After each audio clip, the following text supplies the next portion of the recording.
বিপদে পড়বে তার খেলা ওই পারস্য সম্রাট জানে। পারস্য সম্রাটের কাছে এই ওয়াকিয়াটা একটু মন দিয়ে শুনবেন। পারস্য সম্রাটের কাছে হযরত প্রফেট মুহাম্মদ রাসূলুল্লাহ সাল্লাল্লাহু আলাইহি সাল্লাম একটা চিঠি দিয়েছে। কি চিঠি? পারস্য রাজা ছিল জালিম, নারীদের ইজ্জত লুটতো, শরাবী ছিল, চরিত্রহীন ছিল। চিঠি লিখেছে কি? অন্যায় বন্ধ করো, জুলুম বন্ধ করো, নবী মুহাম্মদ রাসূল সাল্লাল্লাহু আলাইহি সাল্লাম মজলুমদের পক্ষে দাঁড়িয়ে তোমার বিরুদ্ধে লড়াই করব, সংগ্রাম করব, এই এলান করে চিঠিটা দিয়েছে।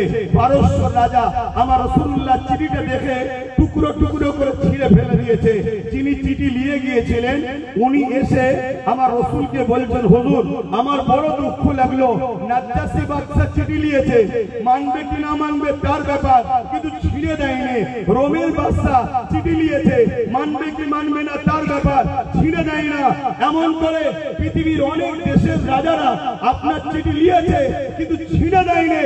পারস্যের রাজা আপনার চিঠিকে টুকরো টুকরো করে ফেলে দিয়েছে। হুজুর আমার বড় দুঃখ লেগেছে। আল্লাহ নবী মুচকে এসে বললেন, হে আমার সফির, হে আমার সাহাবী, শোনো, ও আমার চিঠি ছেড়ে নে, ওর রাজত্বকে টুকরো টুকরো করেছে। এবারে কি হচ্ছে শোনো। बाप का बेटा सिपाही का घोड़ा, कुछ ना हो तो थोड़ा थोड़ा কথা পড়েছি না?